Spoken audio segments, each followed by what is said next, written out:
계신 하나님 아버지, 오늘도 2부 예배로 인도해 주신 은혜를 감사드립니다. 하나님 말씀을 통해서 행복한 가정의 비밀을 깨닫게 하시고 가정복음화의 언약을 붙잡는 시간이 되게 하여 주옵소서. 예수 그리스도 이름으로 기도드립니다. 아멘. 창세기 2장 20절부터 24절까지 보겠습니다.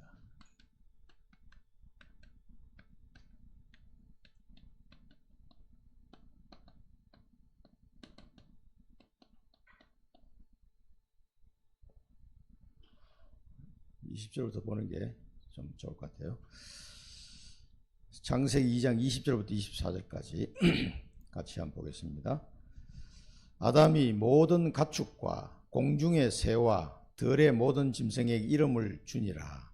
아담이 돕는 배필이 없으므로 여호와 하나님이 아담을 깊이 잠들게 하시니 잠들매 그가 그 갈빗대 하나를 취하고 살로 대신 채우시고 여호와 하나님이 아담에게서 취하신 그 갈빗대로 여자를 만드시고 그를 아담에게로 이끌어 오시니 아담이 이르되 이는 내 뼈 중에 뼈요 살 중에 살이라. 이것을 남자에게서 취하였은즉 여자라 부르리라 하니라. 이러므로 남자가 부모를 떠나 그의 아내와 합하여 둘이 한 몸을 이룰지로다. 아멘. 이 짧은 내용 속에 굉장히 많은 것들이 들어 있습니다. 서론적으로 우리 본문을 보면서 좀 봐야 될 게 뭐냐면은 가정이 가장 사회의 기본 단위가 가정이기 때문에 이 가정이라는 제도는 하나님이 만드신 거예요. 이렇게 하나님이 만들었는데 부인은 뭡니까? 아내는 돕는 배필로 아담에게 하나님 주셨어요. 돕는 배필. 그 아내는 남편을 돕는 배필이다. 돕는 배필 영어로 보면 suitable helper. suitable helper.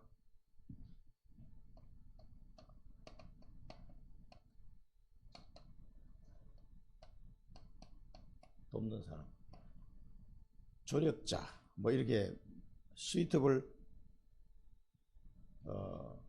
그러니까 아주 알맞은 적절하게 돕는 사람. 알맞게 돕는 사람. 그러니까 이 돕는 배필로서 그 남편에게 딱 맞는 그런 조력자로 배필을 주셨다. 이 영어 의미를 보면 돕는 배필이라는 뜻이에요. 그 남편에게 딱 맞는 여자를 붙이신 거예요. 도울 수 있는 사람이에요. 그 다음에 남자의 갈빗대를 가지고 여자를 만들었어요. 여러분, 왜 하나님은 아담을 어떻게 만들었어요? 흙으로 만들었잖아요. 창세기 1장에 보면 흙으로 만들었다 이런 표현이 나오는데 여기는 이제 좀 더 구체적으로 그래서 여자는 갈빗대로 남편의 갈빗대로. 왜 갈빗대로 만든 것 같습니까? 흙으로 만들지. 아담을 흙으로 만들어서 코에 생기를 불어넣었다 그랬잖아요. 아담 흙으로 만들듯이 하와도 하나님이 흙으로 만들어서 생기를 불어넣으면 될 거 아니에요. 똑같은 방법으로. 그런데 이상하게 하나님은 흙으로 안 만들고 이 아담을 잠들게 완전히 잠들게 이제 해가지고 마취시켜가지고 갈빗대를 뜯어내고 거기다 살을 채우고 그 갈빗대를 가지고 여자를 만들었다고. 왜 그랬을까요? 한 몸이죠. 한 몸인데 왜 갈빗대를 가지고 여자를 그냥 다른 흙으로 만들어도 되는데 하나님은 여자는 남자의 갈빗대로 만들었어요. 여기 이제 답이 뒤에 나옵니다. 이 갈빗대로 만든 여자를 딱 데리고 나오니까 아담이 딱 보는 순간 이때는 아담이 굉장히 뛰어난 상태가 된 머리가 딱 보는 순간 알아요. 아담은 모르잖아요. 자기는 완전 마취된 상태에서 다 수술 다 끝났는데 근데 보니까 내 뼈 중에 뼈다. 내 살 중에 살이다. 딱 알아맞히는 거예요. 이 여자를 하나님이 내 뼈로도 만들어 보니까 아는 거예요. 내 뼈 중에 뼈요. 내 살 중에 살이다. 이걸 아담이 알았어요. 왜 갈빗대로 만드는지 하나님이 사랑하라고 만드는 거예요. 사랑하라고. 그러니까 다른 흙으로 만들었으면은 막 그러려니 하는데 자기 뼈고 자기 살이니까 얼마나 사랑하겠어요. 그러니까 네 몸과 같이 네 이웃을 사랑하라 그랬는데 아담이 이 여자를 사랑하지 않을 수가 없는 거예요. 왜? 자기 뼈고 자기 살이니까. 그러니까 아담이 특히 이 자기 부인을 사랑하라고 이렇게 만드신 거예요. 갈빗대 여러분. 갈빗대. 여기 이제 이 원리를 우리가 이해를 해야 됩니다. 아, 이렇게 해서 가정을 이루도록 하셨구나. 그런데 성경에 보면 가정을 이루지 않은 사람도 많죠. 바울 같은 사람도 그랬고요. 복음을 위해서 그렇게 한 거예요. 자, 그 다음에 네 번째는 뭡니까? 부모를 떠나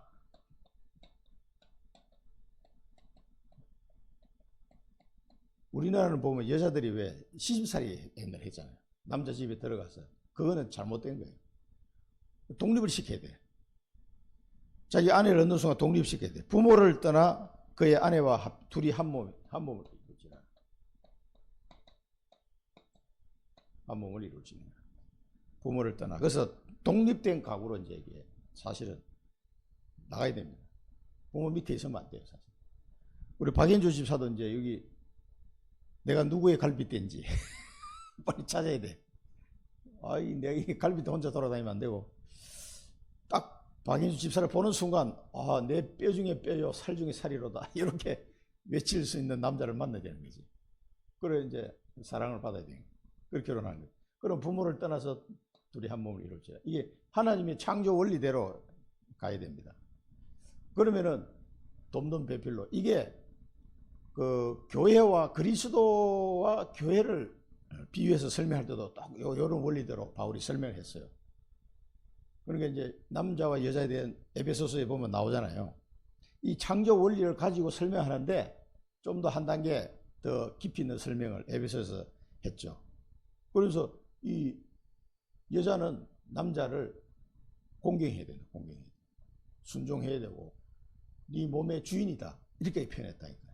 그 원리가 교회의 머리가 그리스도가 된 것처럼 그런 원리로 설명을 했어요. 좀 이따 한번 보겠습니다. 하여튼 요 네 가지를 잘 이해를 하고 이제 이게 그리스도와 교회를 설명하는 원리하고 똑같으니까요. 그리고 우리가 살아가는 이 가정을 하나님의 이런 가정 제도를 만들어서 남자 여자를 사랑할 수밖에 없도록 만들어 가지고 한 가정을 이루면서 돕는 배필로 가장 작은 사회의 한 단위로 이렇게 가정이란 제도를 하나님이 그렇게 만드신 거예요. 자, 부부가 한 몸 된 사귐. 이제 첫 번째는 부부에 대해서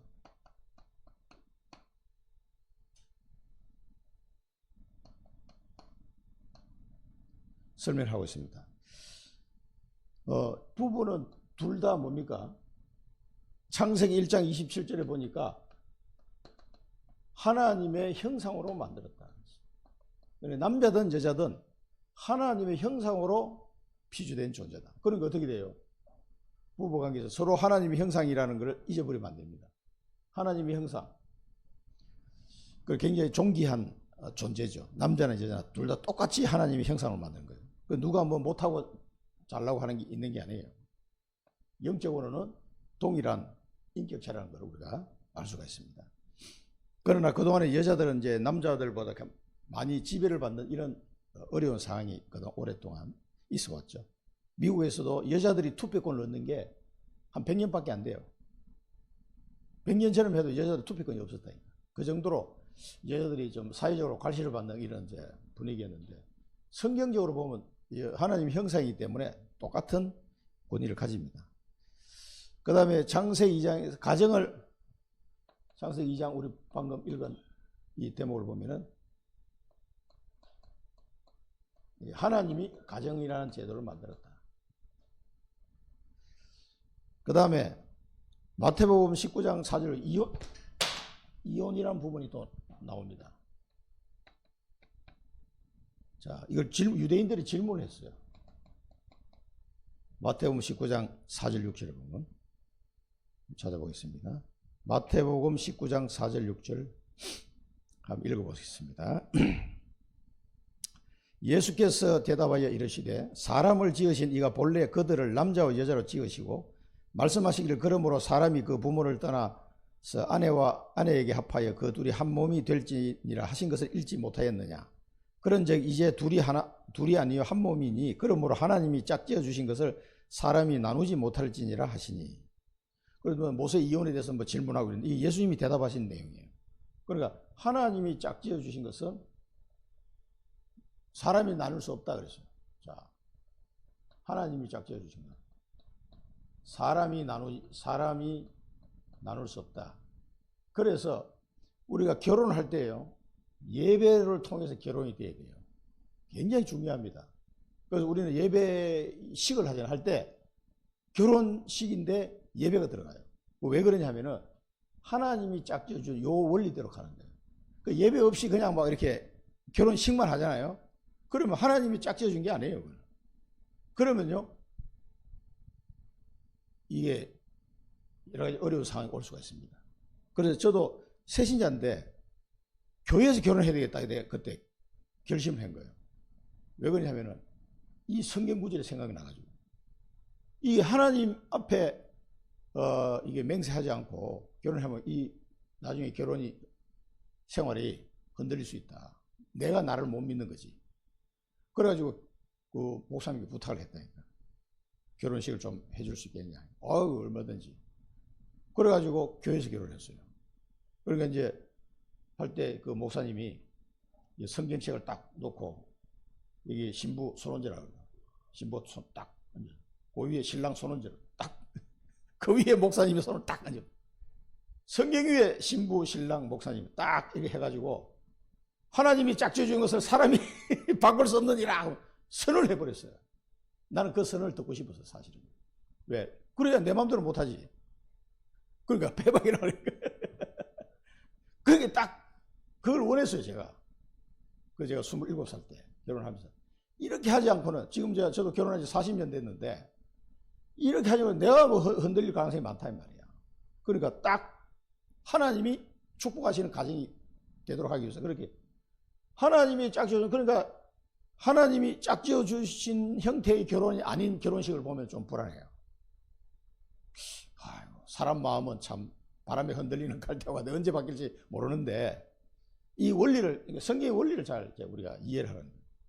그래서 뭐 내 친구들 불신자 친구들은 뭐 결혼식 할 때 가보면 막 돈이 많으니까 호화롭게 하죠.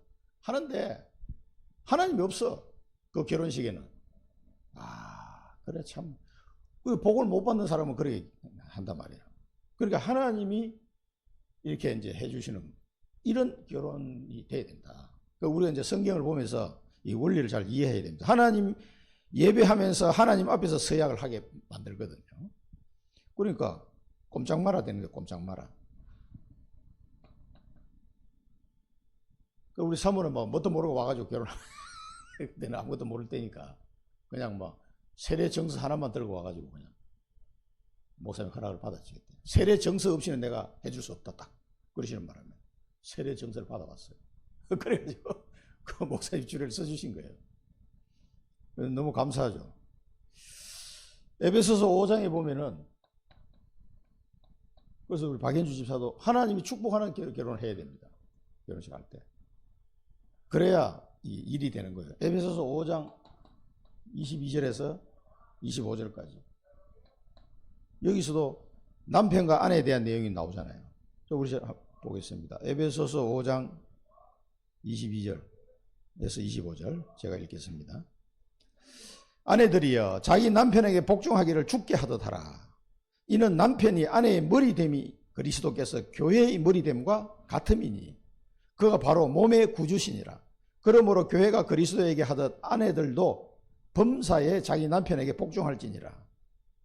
남편들아, 여기까지만 읽으면 다들 여자들이 불만이 많겠죠. 근데 그 뒤에 보면은 남편들아 아내 사랑하기를 그리스도께서 교회를 사랑하시고 그 교회를 위하여 자신을 주심같이 하라.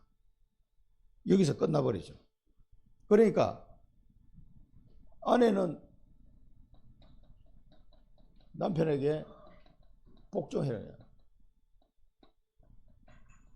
그리고 교회가 그리스도께 하듯이 그렇게 하라는 거예요. 네 몸의 구주다. 몸의 구주. 왜? 이 갈빗대니까. 이 남편은 갈빗대에서 나왔으니까. 몸의 구주다.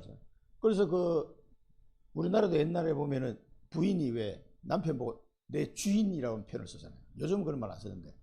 일본에는 아직도 슈징, 주인이라는 단어를 써요. 자기 남편을 지칭할 때, 우리 주인님도 아무개, 이렇게. 저도 30년 전이지만 우리나라는 그런 말 잘 안 쓰는데, 주인이라는 말 들으니 깜짝 좀 그렇더라고. 주인? 맨날 우리나라에도 그런 말을 쓰긴 썼는데, 주인, 몸의 구조.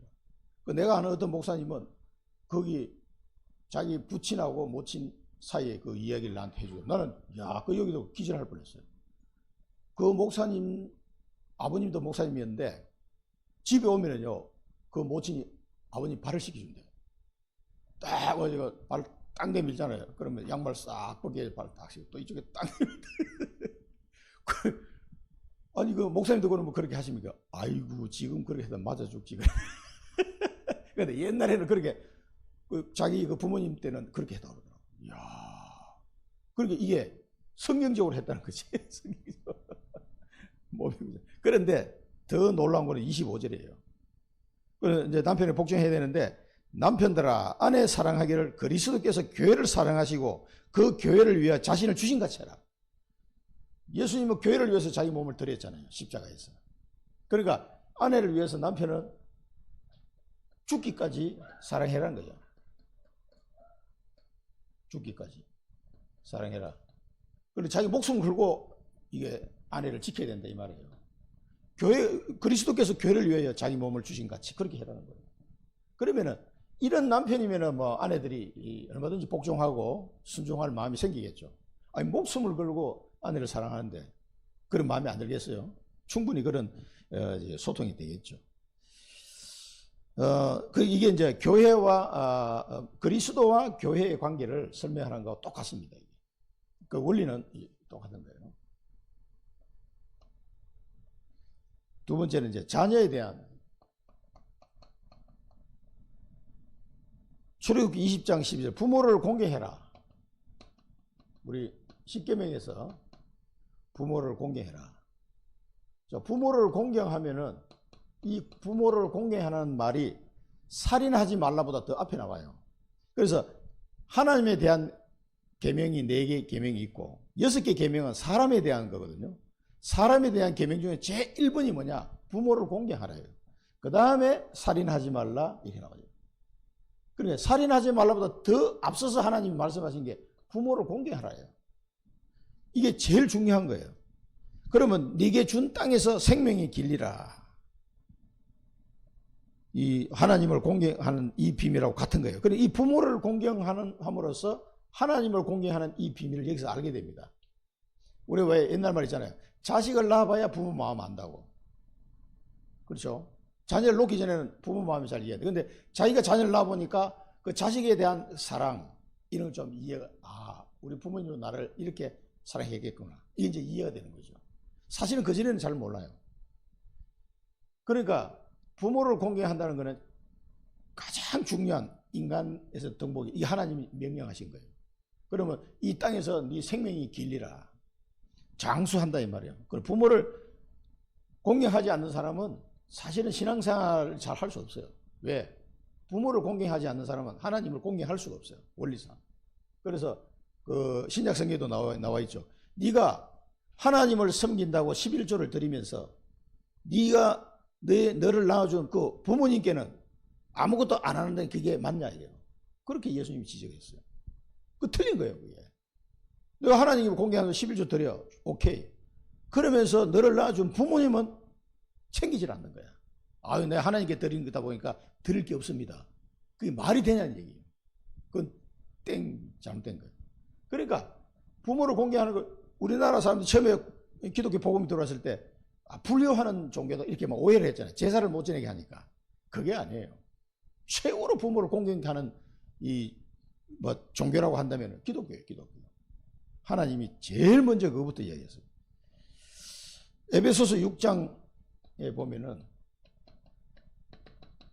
에베소서 6장 1절에서 살거든요.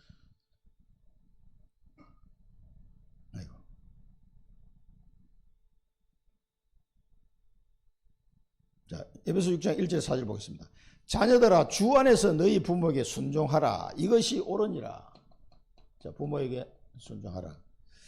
내 아버지와 어머니를 공경하라. 이것은 약속이 있는 첫 계명이니라. 공경하라. 이로써 네가 잘되고 땅에서 장수하리라. 또 아비들아 너희 자녀를 노엽게 하지 말고 오직 주의 교훈과 훈계로 양육하라. 이 땅에서 장수하리라. 그는 이제 이게 주의 훈계로 양육하라. 복음으로 양육해라 이 말이에요. 자녀는 이런 관계가 돼야 됩니다. 부모는 자녀에게 복음으로 양육하고 자녀는 부모에게 순종 공경하면 네가 장수하는 축복을 누리게 될 것이다. 이걸 꼭 복음 각인 양육한다는 말은요. 이렇게 이제 자녀를 키워야 됩니다. 이걸 놓고 계속 기도하셔야 돼요. 그래야 그 자녀도 복을 받지. 이게 원리입니다. 그 다음에 누가복음 22장 40절. 이제 예수님이 성장하는 과정을 가지고 설명을 했죠. 40절하고 52절. 여기 보면은 이제 키가 자라고 강하여졌다. 육체적 성장. 그 다음에 지혜가 충만했다. 지적인 성장. 또 하나님의 은혜를 체험했다. 신앙적 성장. 또 하나님과 사람 앞에 사랑스러워져 가시더라. 사회적 성장. 이 복음 안에서 성장하는 내용을 속에서. 우리 자녀도 마찬가지예요. 이런 원리대로 하나님이 주시는 육신적인 건강, 하나님 주시는 지혜 충만, 하나님 주시는 이 영적인 하나님의 은혜를 체험하는 신앙적 성장. 그 다음에 사회에 나가서도요. 여러 사람 앞에서나 하나님 앞에서 사랑스러움을 받는 사람. 이게 우리 자녀를 키우는 기준이 되는 거예요. 예수님을 예를 들어서 이 기준을 세운 겁니다. 그러니까 완전 복음으로 각인된 사람은 이게 가능해져요. 자, 그러면서 세 번째는 가정전도에 대해서. 가정전도. 성경에 나오는 많은 인물들을 보면은 그 가정이 한꺼번에 복음을 받는 장면이 많이 나옵니다. 자, 축복된 가정의 요건. 이제 잠언서 15장 16절 17절 보겠습니다. 잠언서 15장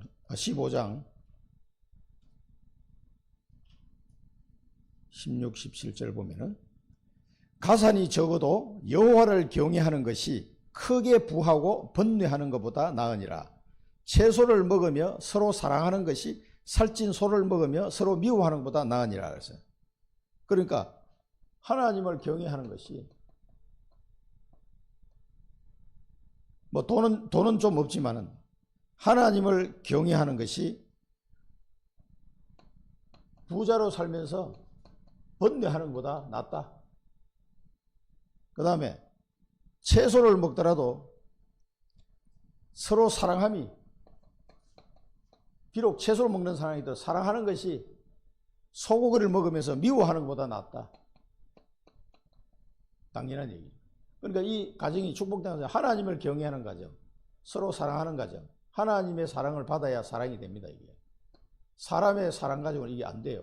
어떨 때는 막 사랑했다가 말았다 이렇게 하니까 하나님의 사랑이어야 됩니다. 그래서 이 부자들이 번뇌하는 것보다 돈은 없어도 하나님을 경외하는 게 낫고, 이 살찐 소를 먹으면서 미워하는 것보다 채소를 먹으면서 서로 사랑하는 것이 낫다. 이 잠언서의 가르침, 지혜의 말씀입니다. 이게 축복된 가정의 요건이다. 그래서 이게 전부 다 하나님이 그 가정을 다스리시고 축복하는 가정이면 이 가능해져요. 그 다음에 두 번째는 하나님은 온 가정이 구원받기를 원하신다. 하나님은 이 온 가정이 구원받기를 원하십니다. 그래서 사도행전 16장 31절 꼭 잘 아시는 말씀이죠. 주 예수를 믿어라. 그리하면 너와 내 집이 구원을 얻으리라. 그 다음에 이제 그 간수에게 한 말이죠. 그 다음에 창세기 7장 1절하고 13절 노아 가정입니다. 이 노아 가정에도 하나님이 말씀하셨어요. 너와 내 온 집은 방주로 들어가라. 그래서 방주로 몇 명이 들어갔습니까? 이 노아와 부인, 그 다음에 셈, 함, 야벳 세 아들, 그 다음에 세 며느리, 8명이 들어갔어요. 8명. 근데 노아가 600세에 홍수가 나잖아요. 그러면 이 방주를 짓는 게 120년 전부터 지었단 말이에요. 120년 걸쳐서 방주가 와서 홍수가 왔는데 120년 동안 노아가 많은 사람들에게 얘기해. 홍수가 온다. 방주에 타야 된다. 많이 얘기했을 거예요. 그러니까 이 사람이 미쳤다 지금. 지금 이때까지 비가 온 적이 없는데 뭘 비가 와서 홍수가 난다면 말이 되는 소리 해라 말이야. 내가 이제 나이가 800살인데 그때는 900살까지 살았으니까. 예를 들어서 노인네들이. 내가 지금 나이가 800살인데 800년 동안 이 사람아 홍수 나는 걸 내가 한 번도 본 적이 없다. 그런데 뭔 홍수야 홍수는. 이렇게 얘기했을 가능성이 많아요. 그러면은 셈, 함, 야벳 말고도 자식이 있었겠어요? 없었겠어요? 노아가. 나이가 600살인데. 480세부터 이제 방주를 짓기 시작했는데 그때 태어난 아들들이 같이 이 방주를 지었단 말이에요.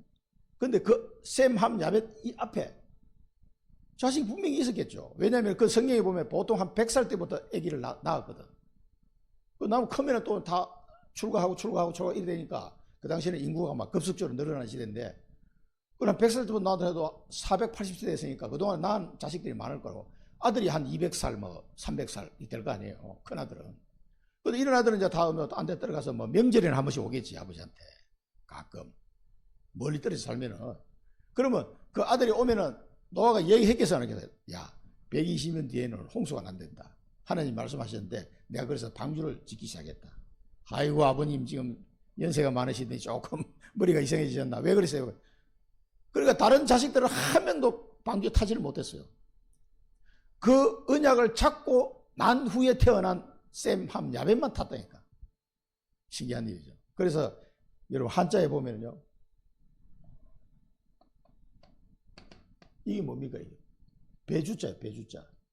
배란 말이에요. 이 돛담배. 이 배주자 옆에 입이 8개. 그리고 여기 배선자예요. 배에 8명이 탔다. 그게 배선자예요. 이게요, 노아의 방주에서 나온 거라니까, 이게, 한자가. 신기하죠? 이게 배주자에 입이 8개. 그러니까 사람이 8명 탔다, 이 말이에요. 그럼 배선자가 돼요. 이게 한자가 만들어진 게 언제 만들어진지 모르겠는데, 홍수 위에 만들어졌다는 게 분명히. 신기하더라고요. 딱 8명만 구원받았다. 그 가정만. 노아가 언약 잡고 하나님 말씀 듣고 언약 잡은 그 이후로 태어난 자녀들. 걔네들만 받았어요. 그러니까 그 큰아들 셈이 나이가 100세 됐을 때 홍수가 났거든. 그러니까 500세 낳았다는 얘기예요. 그러니까 600세 홍수가 났으니까. 그러니까 셈 나이가 한 100살 정도 되고 이제 요즘으로 하면 청년 정도 되는 거예요. 100세가. 그러니까 480대부터 시작해가지고 이제 그 부인하고 언약 잡고 기도했겠죠. 그래, 야, 네가 방주를 만들어가지고 네 가족은 그거 다 타도록 해라. 그렇게 지금 말씀하신 거예요. 그 말은 방주에 탔다 이 말은 구원받았다 이 말이거든. 하나님의 말씀을 믿고 방주에 탄 사람은 다 살았어요. 그러니까 암만 수영을 잘해도 방주에 안 탄 사람은 다 죽었습니다. 아무리 머리가 똑똑하고 뛰어난 사람 다 죽었습니다. 이 하나님의 언약을 놓친 사람은 다 죽었어요. 그리고 가족이 구원받기를 하나님 원하시는 거예요. 그래서 홍수가 나기 전에 보면은 노아의 아버지가 좀 일찍 돌아가셨어요. 777세에. 홍수 나기 전에 돌아가셨어요. 만약에 홍수 날 때 아버지가 같이 있으면 어떻게 해요? 아버지를 태웠겠죠. 당연하게. 근데 아버지는 좀 일찍 돌아가시는 바람에 방주를 못 보고 그래 돌아가셨단 말이에요. 그런데 더 재밌는 거는 할아버지.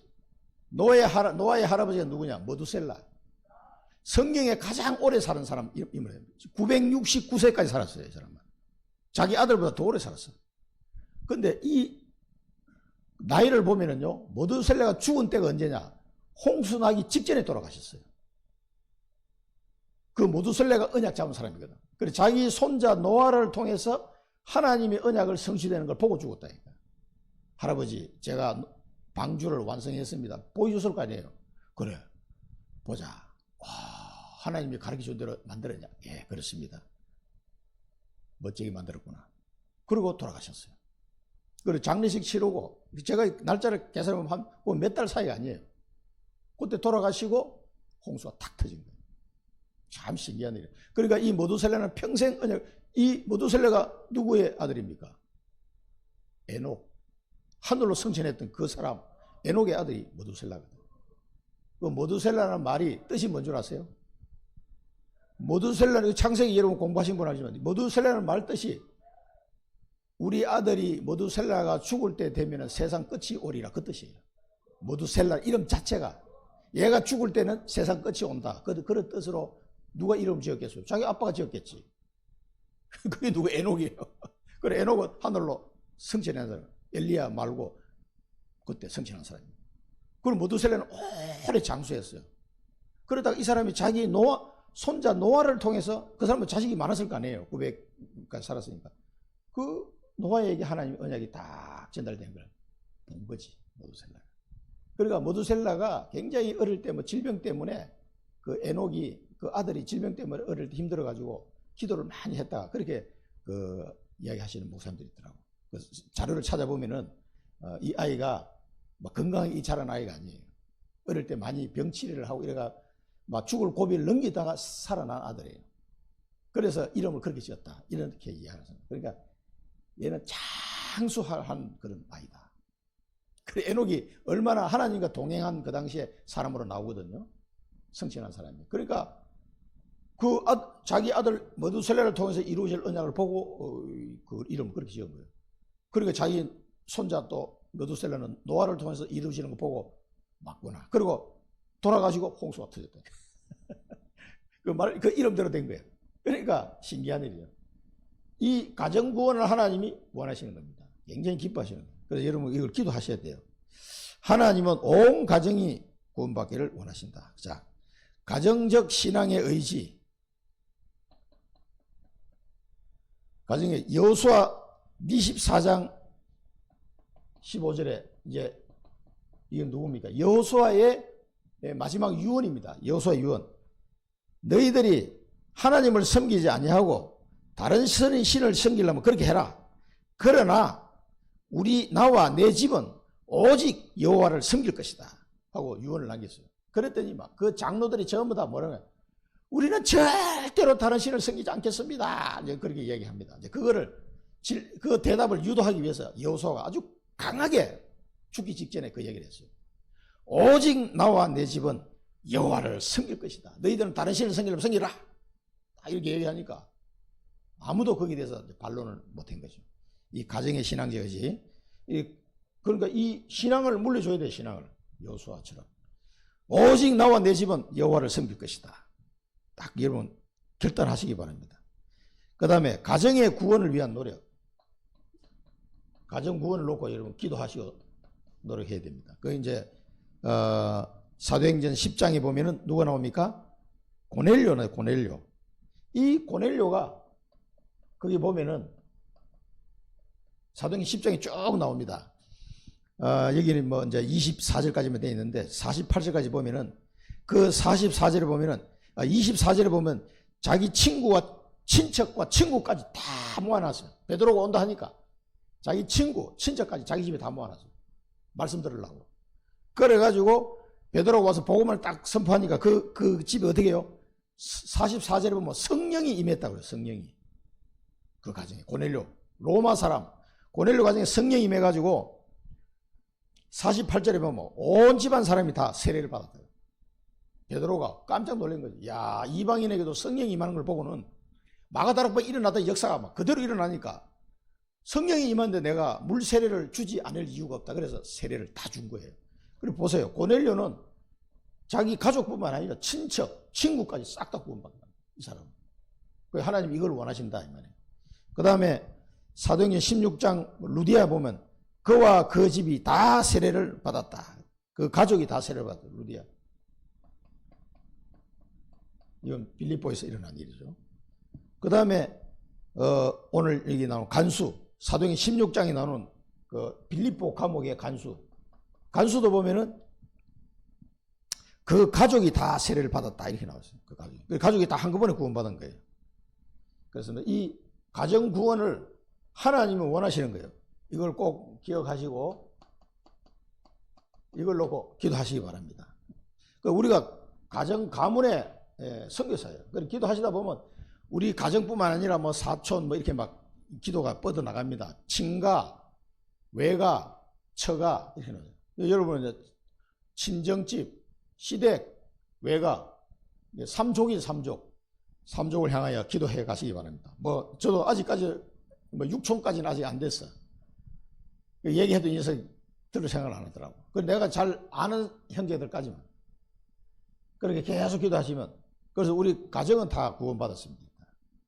처가 집하고 다 구원받았는데, 이제 멀리 있는 친척까지, 외가에도 상당히 많이 구원받았어요. 복음 전해가지고. 근데 아직도 남아있는 사람 많지. 저 남쪽으로 내려가면 많이 남아 있습니다. 지금. 그 형님도 지금 내가 만나야 되는데 지금 벼르고 있네. 이 나이가 이제 70이 벌써 그 형도 다 됐는데. 참 70 넘어서 구원받는 사람도 있고 막 여러 가지인데, 어쨌든 1월 10일 날 내가 내년에 부산에 가면은 한번 만나볼 생각을 좀 하고 있어요. 영남대에 나와가지고 내가 어릴 때 많이 따랐던 형인데, 뭐 아직도 예수 안 믿으니까 지금 뭐 이상해. 아들들은 잘 키워놔서 둘 다 뭐 한 명은 의사고 한 명은 한의사고, 아들 둘 다. 근데 본인이 이제 막 이 좀 정상이 아니야. 제가 눈빛을 보니까 이 영적으로 지금 많이 흔들리고 있더라고. 이 형님한테 정확하게 복음을 전해야 되겠는데, 이번에 부산 가면은 한번 만나자고 이야기 한번 해볼 생각입니다. 그 창원에 사시니까, 창원에. 다 우리 친척들은 다 이 남쪽에 있어가지고 내가 한번 만나러 가기 힘들어. 자, 가정구원. 하나님의 뜻은 가정 가문 복음하다. 하나님 뜻이 어디느냐? 여러분 가정 가문 복음합니다. 우리 김정욱 권사님도 기도하시면서 참 모친의 구원의 이 축복을 누리시고 그래서 너무나 감사하고 그랬습니다. 우리 가정 가문에 진짜 다 들어와야 돼요. 이걸 놓고 여러분 정말 기도하시기 바랍니다. 그리고 우리 또 자라는 자녀들은 여기서 행복한 가정이 뭡니까? 하나님이 축복하시는 가정을 만들어야 돼요. 이거 안 만들면요, 돈 좀 번다 해야 되는 게 아니에요. 결국은 문제 터지게 되어 있습니다.